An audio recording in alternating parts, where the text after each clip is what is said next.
Guys, welcome to Zenith classes. आज का जो ज्योमेट्री का थर्ड लेक्चर आप लोगों के साथ शेयर करने जा रही हूँ। इससे पहले मैंने आपको पहला और दूसरा लेक्चर पढ़ा दिया है। उसमें जो भी ज्योमेट्री के बेसिक कॉन्सेप्ट होते हैं वो अच्छे से क्लियर कर दिया है। अगर उन दोनों के लेक्चर को आपने नहीं देखा है तो उस लेक्चर को सबसे पहले जाके देखिए और बेसिक्स को अच्छे से कंप्लीट करके आप थर्ड लेक्चर को फिर से देख सकते हैं। तो स्टार्ट करते हैं आज का लेक्चर। आज मैं आप लोगों को बताऊंगी थ्योरम नंबर सेकेंड। जो थ्योरम फर्स्ट है इसके पहले मैंने आपको बता दिया है, उस पे बेसिक जो भी क्वेश्चन बनते हैं वो समझा दिया है और उस पे जो कॉन्सेप्ट बनते हैं वो भी बताया है। उसके बाद आज का जो थ्योरम नंबर सेकेंड है वो देखते हैं। ये जो थ्योरम है कुछ इस तरीके का है कि आपका ए बी सी एक ट्रायंगल है, उस पे एडी है जो परपेंडिकुलर है और जो ए है वो क्या है, एंगल बाइसेक्टर है। तो इस कंडीशन में जो डी ए ई का वैल्यू होगा वो क्या होगा, angle B minus C by 2 होगा। ये आपका थ्योरम नंबर सेकेंड है।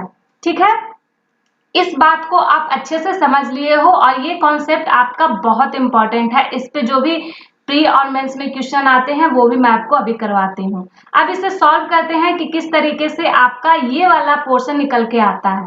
तो सॉल्व करने से पहले आपको एक बात ध्यान देना है कि मान लेते हैं कि कोई ये ट्रायंगल है,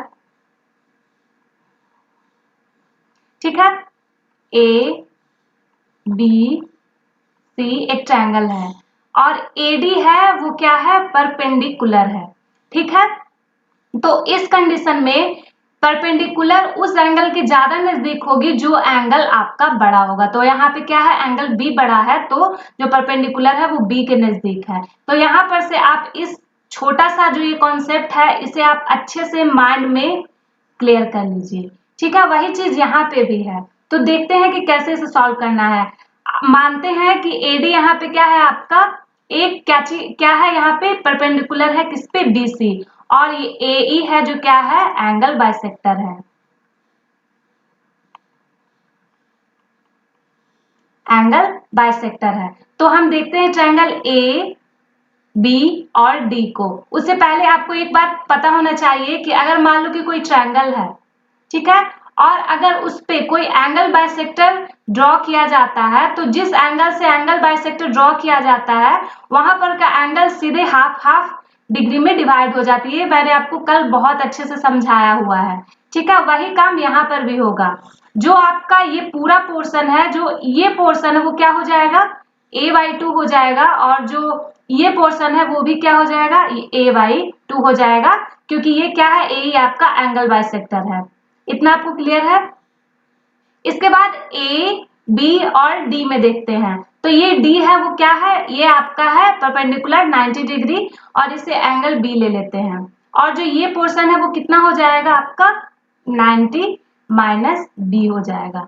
यहाँ तक तो क्लियर है बात, क्योंकि ट्रायंगल का जो तीनों एंगल होता है उसका सम क्या होता है, 180 डिग्री होता है। अब हमें निकालना है इस पोर्शन को। आप इस पोर्शन को ध्यान देना, जहां पे मैं कलर कर रही हूं इस पोर्शन को आपको निकालना है। ये जो पोर्शन है इस पोर्शन को आपको निकालना है, मतलब कि एंगल डी ए ई को आपको निकालना है। तो ये कैसे निकलेगा, तो सबसे पहले हम लोग क्या करते हैं, एंगल डी ए ई को निकालने के लिए क्या करते हैं, a-2 करते हैं। क्योंकि अगर आप ये पूरा एंगल a-2 है, अगर आप इसमें से ये पोर्शन घटा दोगे तो आपका सिर्फ ये पोर्शन निकल के आ जाएगा। तो a-a/2 और माइनस 90 डिग्री माइनस बी, ये आपका निकल के आ जाएगा इस पोर्शन का वैल्यू। अब आप इक्वेशन को आगे फर्दर सॉल्व कर लो। तो इसके लिए आपको क्या करना होगा कि पहले आपको पता है कि जो ट्रायंगल का तीनों कोनों का योग है वो क्या होता है, 180 डिग्री।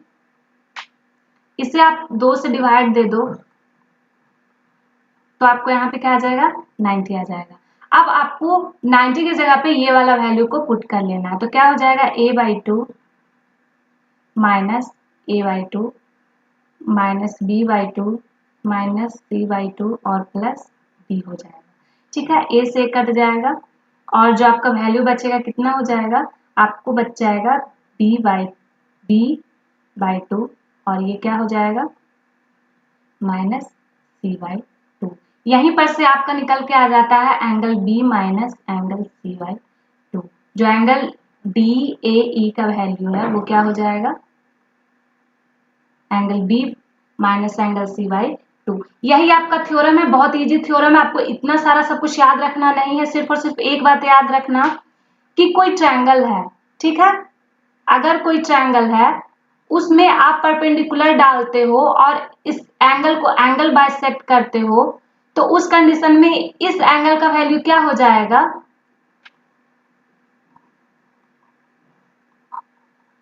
इस एंगल का जो वैल्यू हो जाएगा, एंगल DAE का जो वैल्यू है वो क्या हो जाएगा, angle B minus angle C by 2।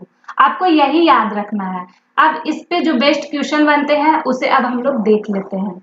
इस पे बहुत हल्के हल्के क्वेश्चन आते हैं, लेकिन अगर आपको ये थ्योरम अच्छे से नहीं पता है तो ये क्वेश्चन आपसे सॉल्व नहीं होंगे। तो कह रहा है कि ट्रायंगल ABC में, यहाँ पे छोटा सा एक ट्रायंगल ड्रॉ कर लेते हैं,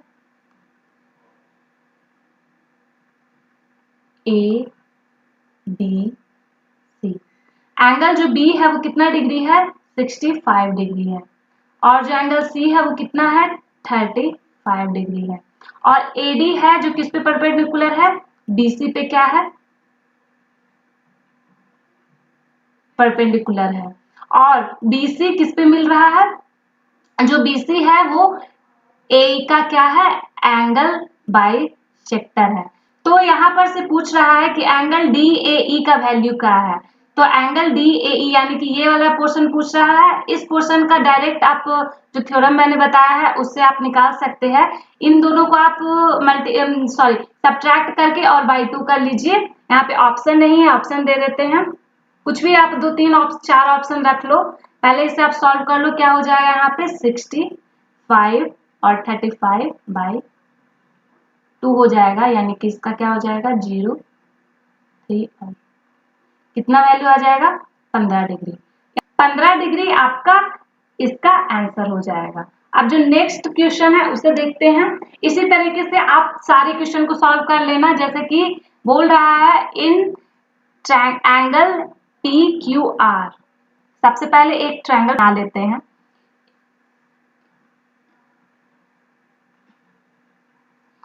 PQR एक ट्रायंगल है जहां पर कि Q बड़ा है R से, जो एंगल Q है वो क्या है, बड़ा है R से, यानी कि जो ये वाला एंगल है इसके नजदीक आपका क्या आएगा, परपेंडिकुलर आएगा, इसके नजदीक आपका परपेंडिकुलर आएगा, ठीक है। उसके बाद बोल रहा है कि जो PS है वो क्या है, एंगल बाइसेक्टर है। PS आपका P और S यहाँ पे एंगल बाइसेक्टर है, और जो PT है वो RQ पे क्या है, लंब है। इफ एंगल SPT का वैल्यू क्या है, 28 डिग्री है, और R का वैल्यू है आपका कितना 23 डिग्री, तो एंगल Q का वैल्यू पूछ रहा है।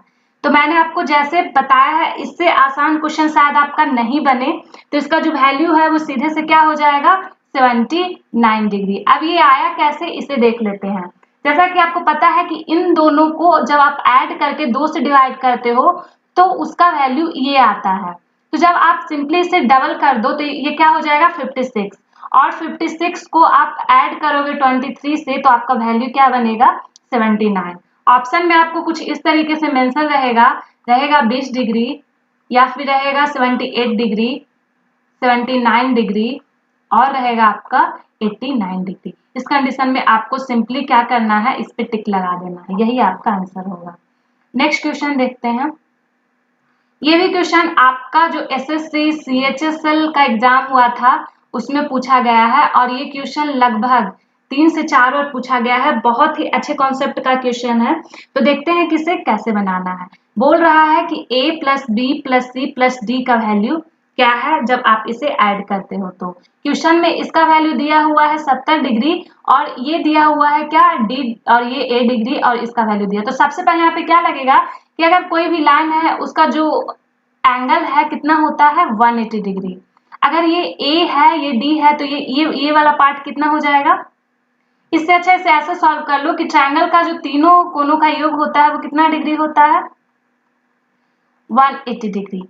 इसमें से ये वाला पोर्शन 70 डिग्री है, तो एंगल PQR यहाँ पे थोड़ा सा नाम दे के इजी कर लो, तो angle P plus angle Q का वैल्यू कितना हो जाएगा 180 डिग्री माइनस 70 डिग्री, यानी कि दोनों को अगर ऐड करोगे तो ये कितना आ जाएगा 100 डिग्री।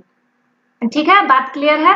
अब हमें यहाँ पर जब इस एंगल का वैल्यू और इस एंगल का वैल्यू पता चल गया है तो A degree plus B degree plus C degree और प्लस D डिग्री का वैल्यू बहुत ही इजीली पता चल जाएगा, क्योंकि जो ये लाइन है पूरा स्ट्रेट लाइन है, इसका जो एंगल बनेगा वो 180 डिग्री बनेगा और जो ये लाइन है वो भी 180 डिग्री बनेगा। तो दो लाइन 180 यानी कि कितना हो जाएगा 360 डिग्री, और 360 डिग्री में से आप सिंपली 110 को घटा दो तो आपका जो आंसर आएगा वही आपका इसका वैल्यू होगा। 150 डिग्री इसका सही आंसर होगा, सॉरी 250 डिग्री। ऑप्शन भी आपको कुछ इस तरीके से रहेगा, ऑप्शन भी आपका बहुत ही नजदीक नजदीक रहेगा, तो इस कंडीशन में आपको 250 डिग्री को ऑप्शन टिक करके आगे बढ़ जाना है। अब जो नेक्स्ट क्वेश्चन है उसका जो बेसिक है मैंने आपको फर्स्ट लेक्चर में बता दिया है, क्योंकि जो ये क्वेश्चन सॉल्व होगा वो होगा आपका समद्विबाहु त्रिभुज के कॉन्सेप्ट पे, जिसका कि दो साइड इक्वल और इसके आमने सामने का जो एंगल होगा वो इक्वल होगा। ठीक है, तो कह रहा है कि ABC दिया हुआ है ट्रायंगल ABC और AD DE और BC बराबर है, तो पूछ रहा है कि angle A ratio angle B का वैल्यू क्या होगा। Angle A ratio angle B का वैल्यू क्या होगा।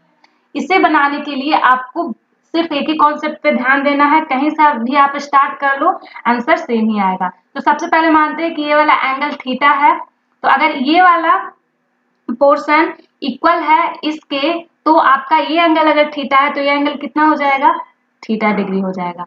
अगर ये एंगल थीटा और ये एंगल थीटा है तो ये एंगल कितना हो जाएगा 2 थीटा हो जाएगा। किससे हो जाएगा, क्योंकि दो इंटरनल एंगल का सम एक एक्सटर्नल एंगल के बराबर होता है। अगर ये 2 थीटा है तो ये वाला पोर्शन कितना हो जाएगा 2 थीटा हो जाएगा। ट्रायंगल आपको देखना है, वो देखना है आपको ट्रायंगल ए ई और सी, ट्रायंगल ए ई